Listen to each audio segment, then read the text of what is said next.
I'm Elliot Temple, a philosopher, and I'll be going over my article called Writing Critique for Community Banking and Fintech. I've made articles and videos trying to teach people grammar. I've tried to help people with some of the intellectual tools they can use to analyze writing and do philosophy and have discussions and debates. Now I want to show one of the results if you get good at those tools. If you study things and develop your skills, you can critique writing like I do in this article. You'll be able to see more detail and nuance and errors and so on. And this article was easy for me to write. It didn't take a long time.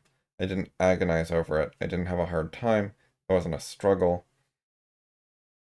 If you have those experiences like agonizing over something, that is a sign that you're using a lot of conscious effort rather than subconscious automations. Effort from your subconscious is much more plentiful, low effort, easy, cheap. So the more your subconscious is able to do, the easier tasks are. Especially for intellectual tasks. If you're trying to lift a heavy weight, it's kind of a different issue. So with practice and study and developing your skills, not only could you do an analysis like this, but it could be pretty easy and mostly automatic. Your subconscious could actually do most of this, understand most of this, notice this kind of thing, which means when you write, you will naturally, automatically, based on your subconscious, avoid most of these errors. And when you read, you'll be able to spot most of these errors without having to go into conscious analysis mode. The reason I wrote this article and chose this essay to analyze is because I was just reading it casually, and then I saw some errors that I thought would be worth commenting on. I didn't have to go out of my way into like a pedantic mode or put on my thinking cap or something to find the errors. So that gives you some idea of the goal of philosophy study. Not the only goal, but an important one.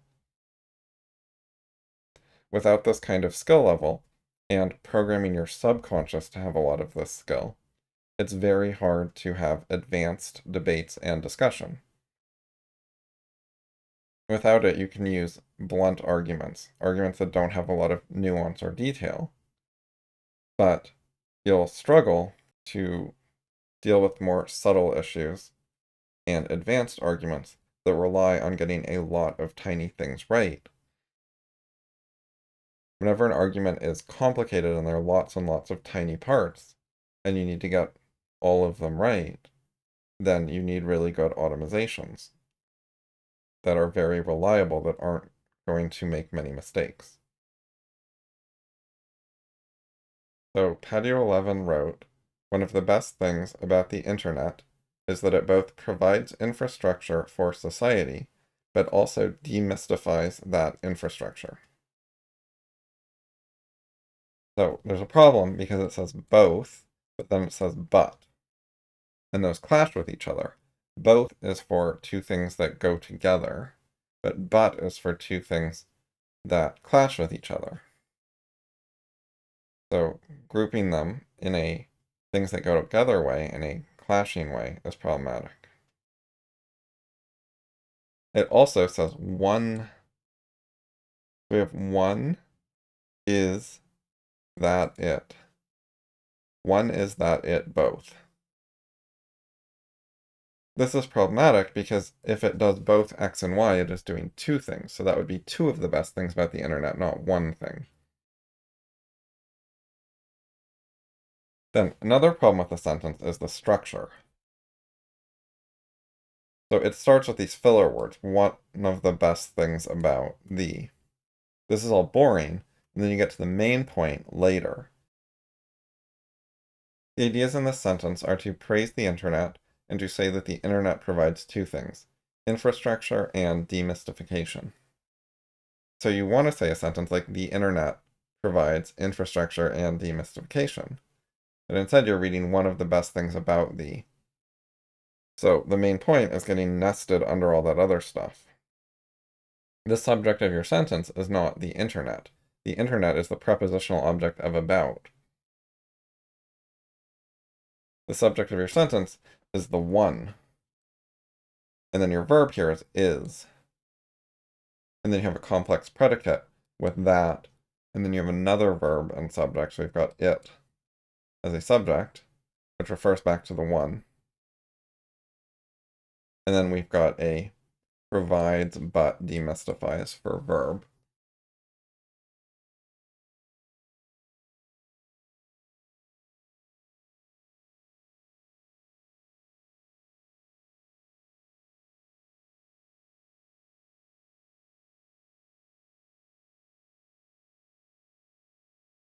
So as you can see, this tree is kind of messy, convoluted, complicated, and it has 1, 2, 3, 4 different levels to it. We're expressing something fairly simple. It doesn't need to be that complicated. And these are just the levels for the core words. I didn't even add in the modifiers. And this core tree does not actually express what the sentence means very well. You'll note that internet is not in the tree at all, even though it is the thing being talked about. So conceptually, the thing being talked about is the internet, but grammatically, it isn't. Grammatically, we're talking about one and then it referring back to one. And what is the one? It is one of the best things. That is its primary descriptor. And then about the internet is tacked on as a secondary modifier that is nested. About the internet applies to things, not to one. It's telling us the type of thing.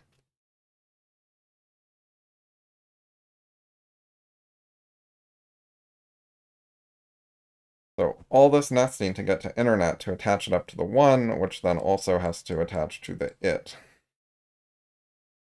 which is the actual subject of the provides and demystifies that are the main verbs that actually matter and do something, as opposed to the is, which is more of a glue verb that is gluing together the two clauses because it is a two-clause structure instead of a one-clause structure, which is not necessary.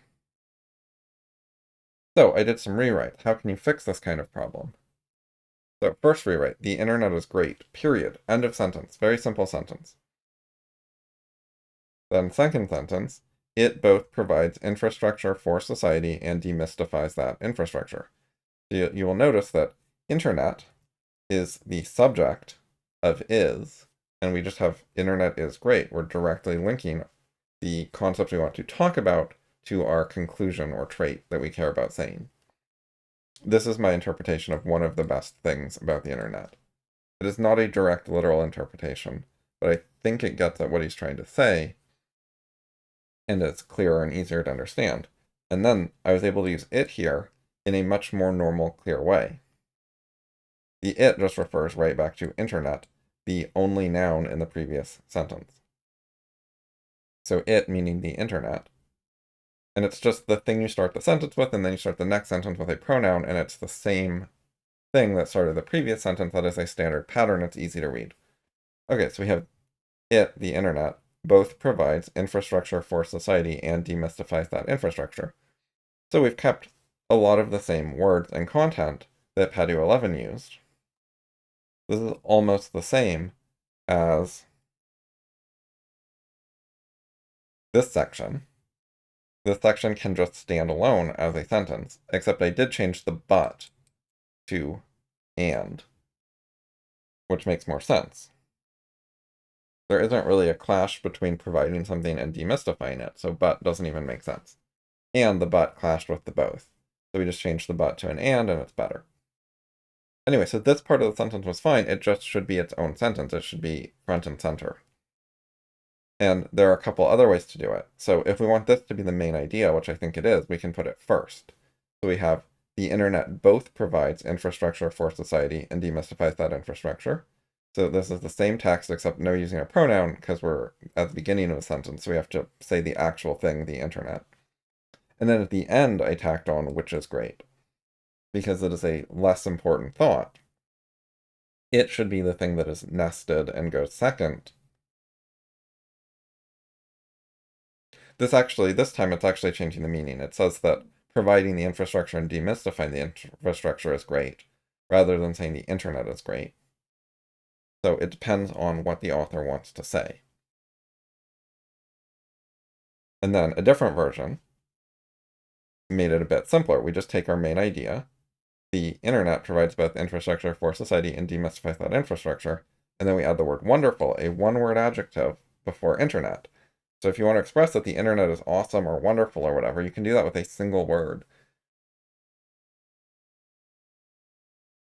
So these are the kind of considerations you can think about when you're trying to write in a clear, understandable, accurate way, and trying to think about what do the words I'm using mean and how should they be used, and so on. Okay, so now we're going to talk about the second sentence, and this completes the first paragraph. So what we just read in this new part is the entire first paragraph. It says, I've spent the last few years going deep on financial infrastructure while working at Stripe, and thought it might be useful to geek out about finance with software people and software with finance people. So one of the things he does not say is that he means geek out by writing the newsletter itself. He's talking about the purpose of the newsletter, but he did not say something like the purpose of this newsletter is.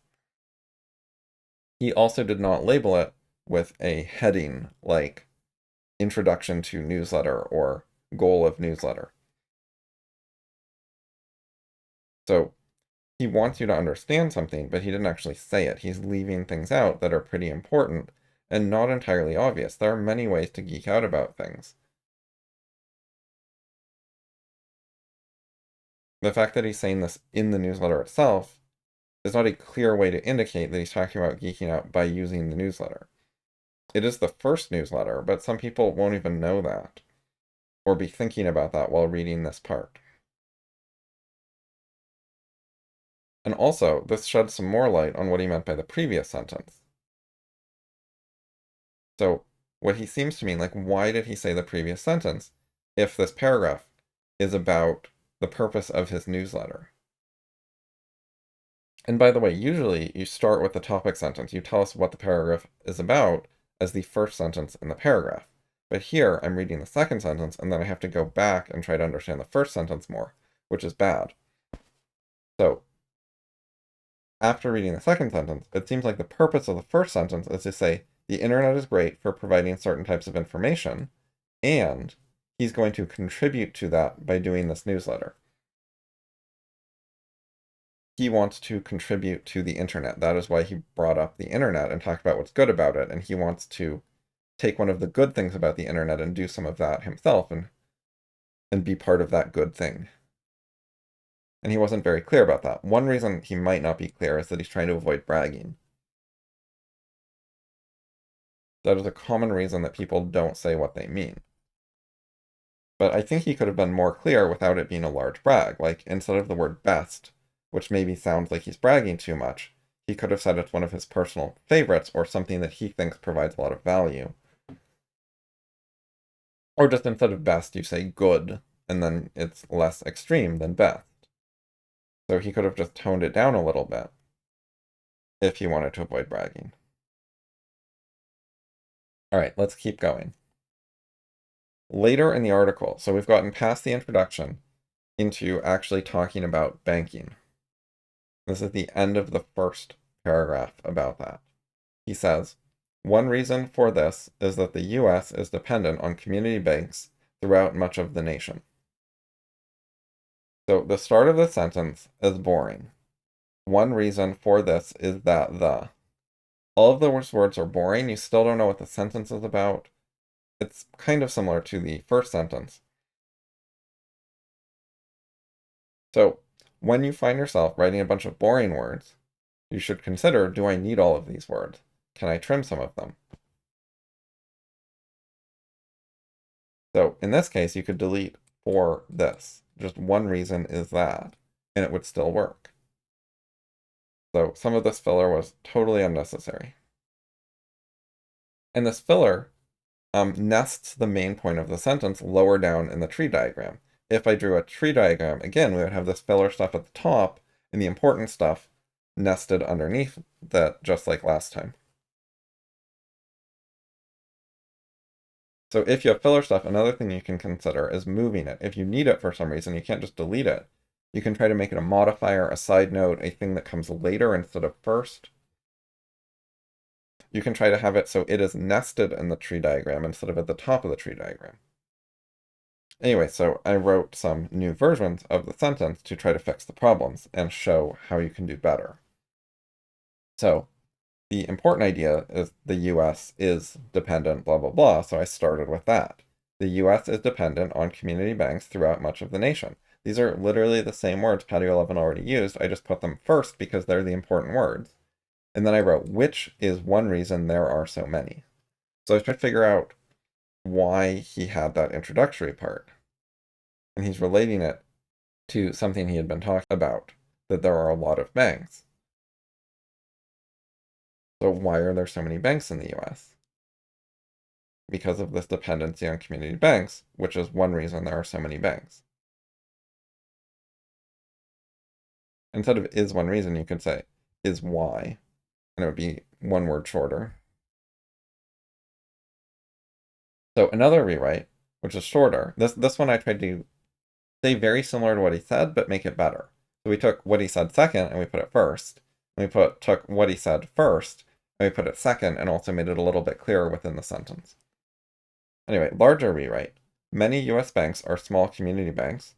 The US depends on those in many regions. So if I've understood his point correctly, this is clearer. And it's simpler, it's easier to read. It is two simple sentences.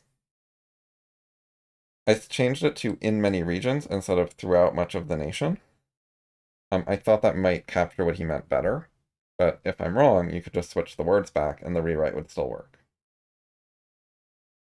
But I think the point is that some but not all regions depend on community banks. That's what it sounded like he meant. So I tried to make that clear in the rewrite. But that is getting into domain knowledge, knowledge about banking and about America and what banks currently exist and so on, which I am not an expert on. Patio 11 knows much more about that. I'm just trying to comment on the writing and provide options. Okay, so let's keep reading. Patio 11 writes, a community bank is a locally oriented financial institution, generally much smaller than regional or national banks, focused largely on the traditional business of banking, taking deposits and lending, versus the capital markets functions that the money center banks also engage in. That's way too long. It is a difficult sentence. It's convoluted, complicated, too much stuff in it. Hard to read. This kind of sentence intimidates people. Stuff like this is one of the reasons people don't read, or they only read simpler stuff like magazines. Most people in the world do not like to even try to read a sentence like this. It's too hard. It's too much brain sweat. It's too much agonizing because they do not have a bunch of autopilots that let their subconscious parse the sentence for them. It takes conscious effort to figure out what it is talking about.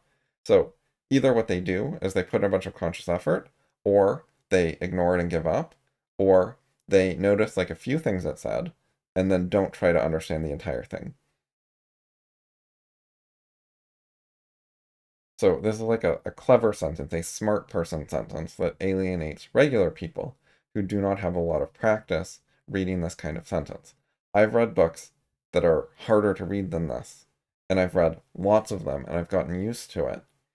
Being used to it means that my subconscious can deal with it reasonably well, and so my conscious doesn't have to deal with it too often or too frequently, so it's not too much of a burden. It's still easier for me to read simple sentences, but these ones aren't a large burden for me, only a small burden, so it's not that big a deal. But I try to write stuff that's easier than this, even though I can write long, hard sentences, I don't want to. Anyway, I read the sentence as saying 4 things. What a community bank is, its size, its focus, and a contrast to its focus. This is easy to split up.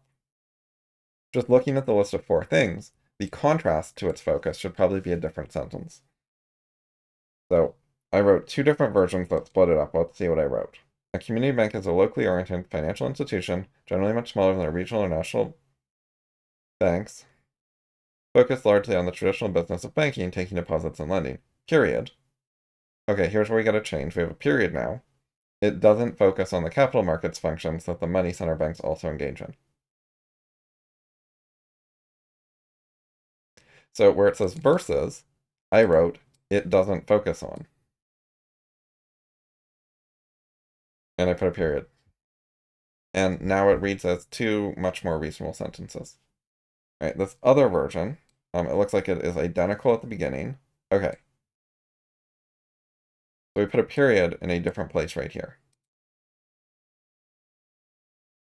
So it's locally owned and it is smaller than regional or national banks, period. And then we have the contrast in the second sentence. So its focus plus the contrast to its focus got grouped together now.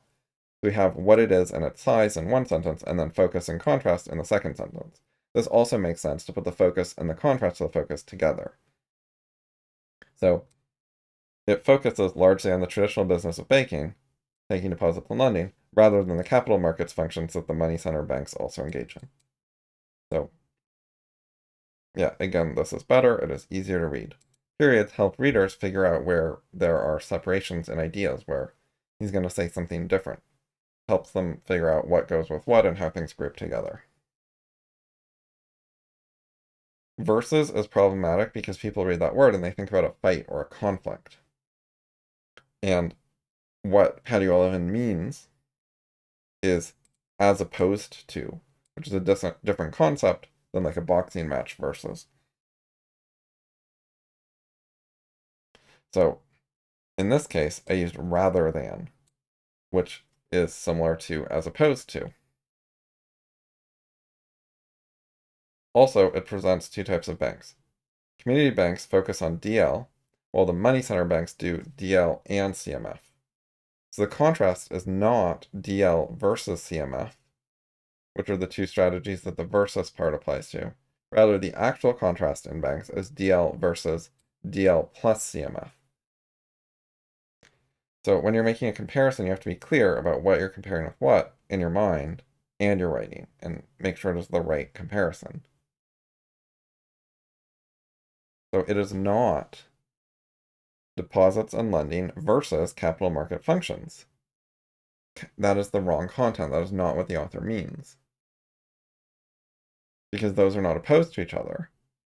The big banks do both. You can have both together. So if the big banks only did capital markets functions, then you would have the small community banks doing deposits and lending versus the big banks doing capital markets functions, and you have a clear contrast. But the big banks do both, so you can't say deposits and lending versus big banks because the big banks also do deposits and lending. And this also engage in communicates that. So the author knows that and wants to tell us that, but part of a sentence doesn't say that. It's problematic. So put another way, he made it sound like there's a fight between DL and CMF. However, there isn't. The big banks do both DL and CMF. The fight is between doing CMF or not doing CMF at all, if there is a fight, if you want to view it as a fight. DL isn't part of that fight. Both banks do DL. Maybe he's saying there's a fight in focus. So one bank focuses on DL and the other focuses on CMF. But that's kind of confusing when at the same time, one of the banks does CMF and the other doesn't, which is a clearer contrast. So you have one bank doing DL, and then the other bank, and then also they do DL and they focus on it because it's the only thing they do. The other bank does DL and CMF, and it focuses on CMF. When they add in the CMF, they not only add it, but focus on it. Potentially, it's hard to tell if that's what he means. He might mean that, and that might be true in reality. It seems possible, given my non-expertise. Okay, final thing we're going to look at. Community banks are actually financial dark matter. Their market impact and the policy regime supporting them influences all Americans' access to banking services and many fintech product offerings. Fintech is financial technology. Dark matter is a physics concept, and bringing in physics concepts tends to confuse people. It is hard for them to get the right point of comparison or analogy or whatever. with a concept that they're not very familiar with. Like, what are the salient characteristics of dark matter? In most people's mind, it's like related to sci-fi, physics, outer space, things like that, I think. And so from that list, how do you then figure out what it has to do with community banks? That sounds hard. I think what he's going for is that they are unseen in some way. Dark matter is the thing that we don't see, but it influences other stuff via gravity. Like, we think it's matter because it's exerting gravitational pull, but we call it dark because light is not reflecting off it for us to see it. But are community banks unseen? Like, people go to them. They have buildings that you can see. They have many, many customers. And the reason that they influence things is because they have customers, which makes them seen, which makes them unlike dark matter. So I don't really know what he's talking about. I didn't discuss that in the article. All right, let's see what the article says. It complains about the word many. Okay, so there's a parallelism between fintech product offerings and banking services. So we have banking services and fintech product offerings. And we want these to be parallel. We're using the word and to coordinate them. So they will seem more parallel if we write many banking services and many fintech product offerings, or if we don't write many for either one, but we have many only on the second one, which makes them seem less parallel and is therefore confusing. You could also write the many first, so it'd be many banking services and fintech product offerings. And if you do that, people will write the many as applying to the entire group, not only to banking services. If the many applied only to banking services, you would have the same problem right now, where you have a lack of parallelism. Also, the word many just doesn't need to be there. It is unnecessary. There's no harm in deleting it. It's not adding useful information. It's saying stuff influences access to fintech product offerings. That is true, even if it only influences access to some of them. As long as it's not very few or zero, that's a reasonable thing to say. So there's no need for the many. A common reason to put many is to differentiate many from all. But in this case, it will not be read as all, even if you leave out the many. Unnecessary qualifiers are potentially a bigger problem than people realize, because they can be distracting. They don't just fail to add information. It's not just a wasted word. The sharpest readers are going to think to themselves, why is this word here? What purpose is it serving? Every word should have a purpose. So then they have to make a judgment. Is this a writing error, or is there a purpose that I haven't noticed yet? Am I missing something? So it can become a larger distraction. And the cleverest readers actually tend not to jump to the conclusion, the writer is an idiot, he just screwed up. They tend to try to shy away from that and think there is a purpose, let me look harder, rather than just blaming the author. It is the less clever people who tend to just blame others and arrogantly think, this guy must be dumb, he just made an error, and move on. Whereas the smartest people are going to look at it more and be less inclined to think it's an error. And also, if it is an error, they might be less inclined to keep reading. Like, they don't like getting distracted by all these errors.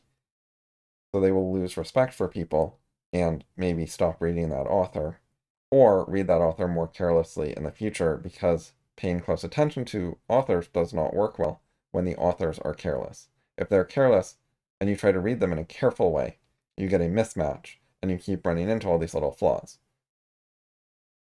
So basically, personally, if I want to read this newsletter, I have to read it in a kind of careless way, or I notice all these little issues that, because the author just makes a constant stream of little mistakes, he's not that careful. And by the way, I sent him this article and he did not respond. He was not like, thank you, that helped me learn things, and I will now try to write better. I don't think that that is going to happen. So one reason that people write words without a clear purpose is redundancy. That's one of the more common reasons. But it doesn't make a great guess in this case. Partly because it's not an important point. So there's sort of redundancy here, because if you didn't write many, it would still mean probably not all. and then you write many, and it still means not all, so it's sort of redundant. But why would you emphasize or repeat this minor point that it's not all? Another minor thing, instead of fintech product offerings, you could write fintech products. You just write an S there and get rid of a word. Minor thing, but seems better. So I hope this has been a helpful demonstration of what looking at writing in a more careful way is like. Also, as context, I think this is world-class analysis. In other words, I have been unable to find anything that is clearly significantly better at detail and analysis and that kind of thing for English language stuff. There is stuff that is harder to compare with in math and symbolic logic and programming languages, but in all of those things, you cannot express most philosophy ideas. They are limited languages that are more suited to formal analysis and getting every detail right and being really exact.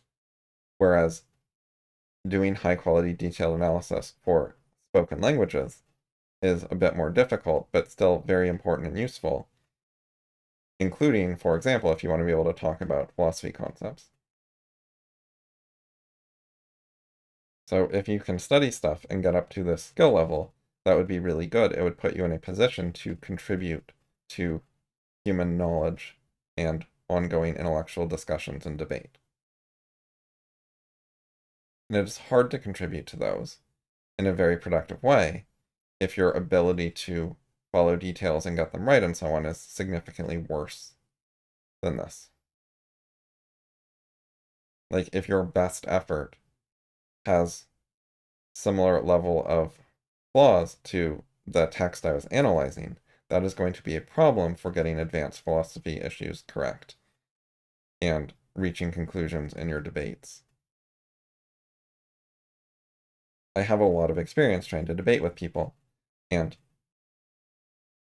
it's hard to get at the core issues or the really important issues when they're making all these like minor or side errors. They're not ignorable because they affect how the person is looking at the issue and understanding things. And it's all these little tiny parts that build up to being able to communicate and reason about the issues you actually want to discuss, like morality or epistemology or political philosophy or whatever it is.